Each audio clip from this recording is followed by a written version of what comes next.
Hey everyone, Tyson the Subaru specialist from Subaru Print Storage here. This is our first 2022 Subaru Forester Convenience. So one step up from the entry-level base Forester. Quite a lot of value in this. Now this is the face-lifted model. Different headlights, different front-end grille. It's a black grille with gray accenting on it. And the Subaru logo is a little bit larger and not quite as three-dimensional as the previous ones. It's more of a flat kind of icon, still some depth to it. Convenience is the first trim level where you get the fog lights. It's got that nice new bezel with those horizontal lines adding to it. The headlights are the big thing to me. It's a big noticeable difference. That huge cutout right there makes a difference aesthetically. So also the first trim level where you get the alloy wheels, and I call them snowflake wheels because I think they look like snowflakes. Perfect for today's great weather. Now at the back, your Convenience is the first trim level that you actually get the backup sensors in the rear bumper. So they'll actually apply the brakes if it thinks you're gonna hit something in reverse between speeds of 1 and 15 kilometers an hour. Great for parking lots. Just between these two stars is where your switch is to release the door. Backup camera, and up in there, which you can't really see, it's got its own sprayer, or I guess not really a sprayer, but it drains washer fluid over the camera if you need to clean it. Very, very cool, very, very handy, especially in conditions like today. Back of the Forester, there is tons of room. It's kind of what they're known for, that big boxy rear end, lots of storage room, tall, deep, wide. Privacy cover hides everything from the top of the seats down. Easy to remove, it's just a telescopic piece. There's a spring in there, and you grab essentially here, push, and you can remove. Very easy to do. Convenience comes with a cargo tray. Underneath here, we've got some usable storage. We do wheel locks on our vehicles when they come in, help prevent theft. We've got grocery bags in the back, or grocery bag hooks, sorry, I should say. 12-volt power point for any of your charging needs. It is just the manual door on the Convenience, and that didn't close. There we go. Taillights are still the same. Back end is essentially the same as the 2021s.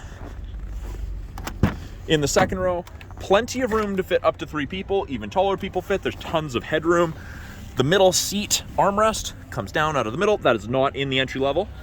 And we've got 2 USB ports, 2.1 amps. Keep everyone connected on those longer trips. Keep everyone charged and happy. Up front, power windows, locks, mirrors, as you'd expect. We get a power driver seat in the Convenience, including lumbar support. Now this is the first entry-level Forester, is just a height adjustable pump system, fully manual. Got some buttons down here. That is SRH, steering responsive headlight. So the LED lights, headlights turn, they swivel left, or the left one swivels left when you turn left, right one swivels right when you turn right. The start stop tech, you can turn it off, and then the brightness for the gauges. We do have auto headlights, and they've actually added the momentary safety switch, so you can't accidentally drive with your lights turned off. It defaults to auto. Fog lights are there. Left-hand side of the steering wheel, we have our Bluetooth and audio controls. Make and take calls, control the volume of the calls. This will change our little multifunction display. I'll show you that in a minute. We've got our adaptive cruise, so the cruise that follows the vehicle ahead of you at a set distance. That uses the stereo color eyesight cameras, which they have also updated. They've made it so it's way harder to actually touch it, so people can't accidentally put fingerprints on the cameras. It also gave it a wider field of view, which is perfect for using the adaptive cruise and the lane centering. Speaking of lane centering, that's right there. That's the image of the steering wheel. Only works at 60 kilometers or above. It's not for city use, it's for highway use. Makes a big difference in the second half of your day drive. 2 different drive modes, intelligent, which it defaults to. You got P for park there, I for intelligent. Press the S button. You can see the line gets a little sharper. That's the torque curve. You hold your shifts longer, you accelerate faster, you use more fuel, but it is more spirited driving. Now, that little multifunction display I was talking about up top here, anytime I press the info button, it goes to the next screen. Date, time, options, what safety tech is on. I've just turned the headlights to auto. And there you go. Well, it's not actually bright enough for the auto headlights to be required, but then you can see I've got them on and off, that, and then I let go of the switch, they come back on. You can actually see my foot's on the brake there too. Water temp, oil temp, weather, which is part of the satellite radio trial. all the important stuff. You can also see that's where our climate control is displayed. So it is dual zone. So every Forester except for the entry level has dual zone climate, and it ranges from 30 degrees Celsius on the high end down to 14.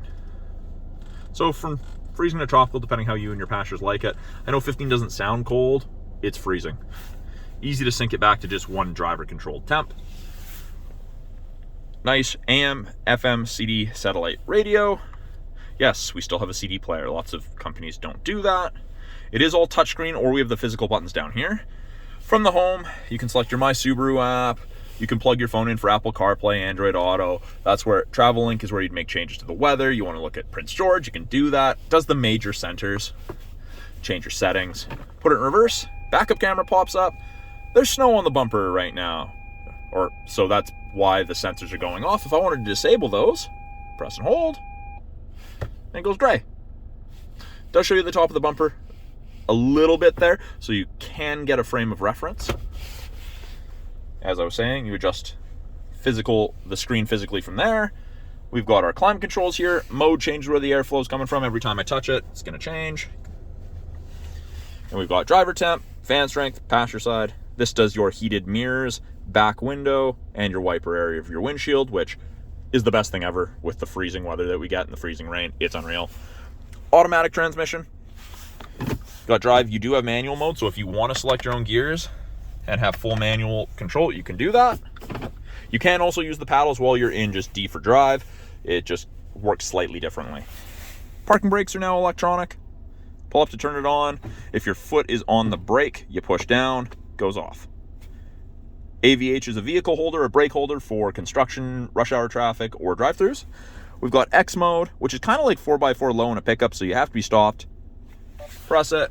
The off-road screen pops up. It says X mode. It only works up to 40 kilometers an hour. After that, it reverts back to regular all-wheel drive, but it's like 4x4 low. You notice a difference. It's really something that's easier to experience than to explain what it's about.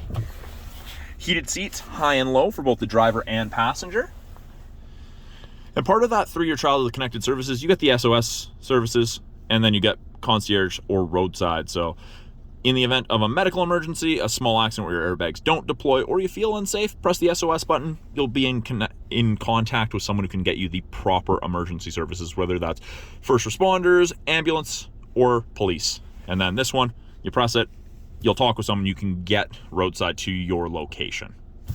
These buttons right here, part of the eyesight system, that's your lane sway, which in the winter, I do recommend you turn off, because the eyesight cameras, as great as they are, they don't necessarily distinguish between road lines and a contrast in a snowy road with a section missing versus actual road lines. It's something I would recommend turning off. And then this is your automatic emergency braking. So in BC here, it actually saves you 10% on insurance. If you're driving down the road, you take a look in the back seat, someone's making a fuss, someone asks you a question, and the person ahead of you hammers the brakes and you don't react, the cameras, again, here and here, can see that you're closing that gap and apply the brakes, hoping to get you to stop so you don't have an accident. So you do save 10% on insurance right off the top here in BC, which is a pretty significant amount. So that's a brief overview of the 2022 Subaru Forester Convenience. I'm Tyson, the Subaru Specialist from Subaru Prince George. Talk to you guys soon.